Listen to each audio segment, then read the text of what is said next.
What's up guys, welcome back to another video, and today I want to talk a little bit about Bethesda's E3 showcase, and more specifically the announcement of the Creation Club.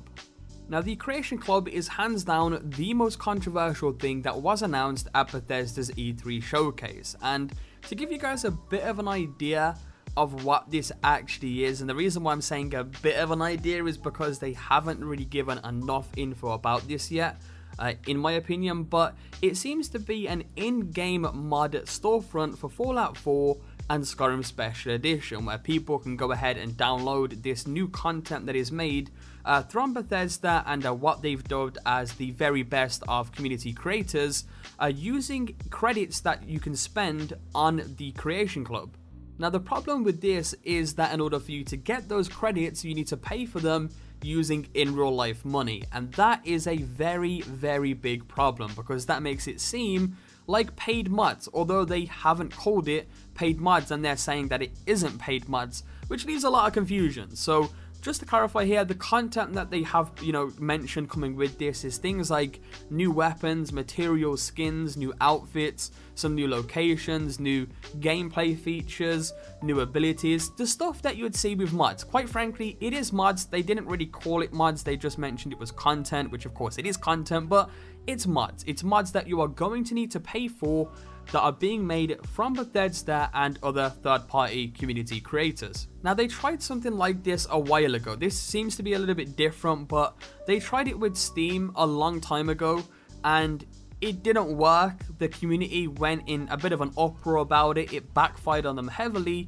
and they had to scrap the idea entirely and sort of apologize for it. Which is why a lot of people in the community are comparing this and sort of naming this Paid Mods 2.0.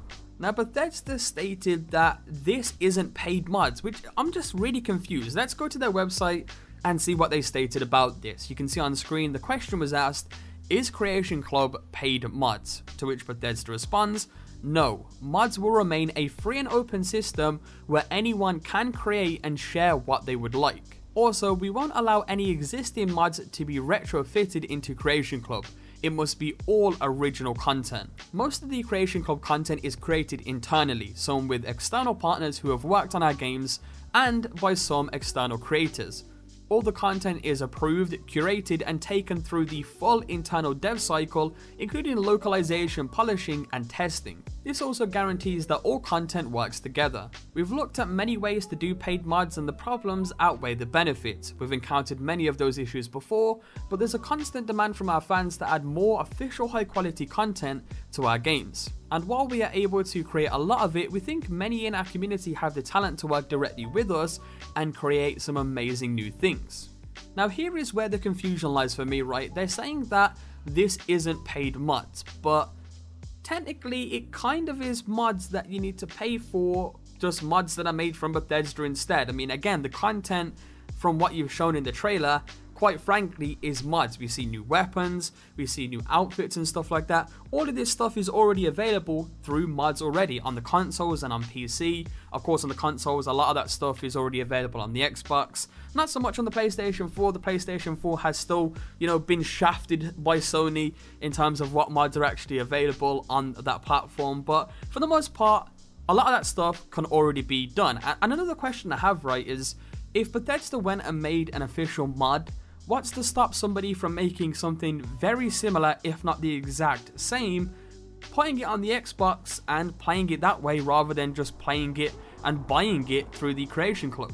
And I mean, there's so many different questions that I have about this. I mean, that one really stood out to me because genuinely, what would stop a mod creator or somebody in the community from making something very similar, if not the exact same, content that Bethesda would make through this Creation Club thing, and then release it for free on the current mod system that we have in place? Because again, they've stated that the current mod system, nothing's going to change. It's going to stay the same. This Creation Club thing is going to be completely different. So I mean, will they end up removing mods that are very similar to ones they make from the current system? If so, again, that is another huge problem they're going to have on their hands. And I feel like someone needs to do an interview over there. Someone needs to do an interview and explain everything in full detail, and hopefully we get a better understanding of what's actually going on here. And not to get confused, I mean, I am all for mod creators being paid for their work. I mean, some of these guys are insanely talented and, you know, dedicated to what they do. To be able to make mods for a game they love, it's honestly great. I mean, some of them do have Patreons and, you know, several other places where you can donate, but I mean, doing it this way, I just don't feel like it is the right way at all. It really is. It's backfired on them hugely already. Explain it more, Bethesda. We are waiting to hear more about what you have to say about what this actually really is in the first place. But that's sort of my thoughts on the situation so far. Let me know some of your thoughts in the comment section below. If you want to see some more information about this, feel free to check out their website in the description below. That does have a few more pieces of information that I've probably left out in terms of how you can become a creator and work with Bethesda and stuff like this. But again, I don't really know where I stand with this. I'm waiting to see some more information, and hopefully more information we will get soon from Bethesda. But again, hope you guys enjoyed the video. If you did, be sure to leave a like down below, guys. Your support, of course, is always greatly appreciated on the channel. Subscribe if you guys are new around, and I will catch you guys next time with a brand new video. Peace out.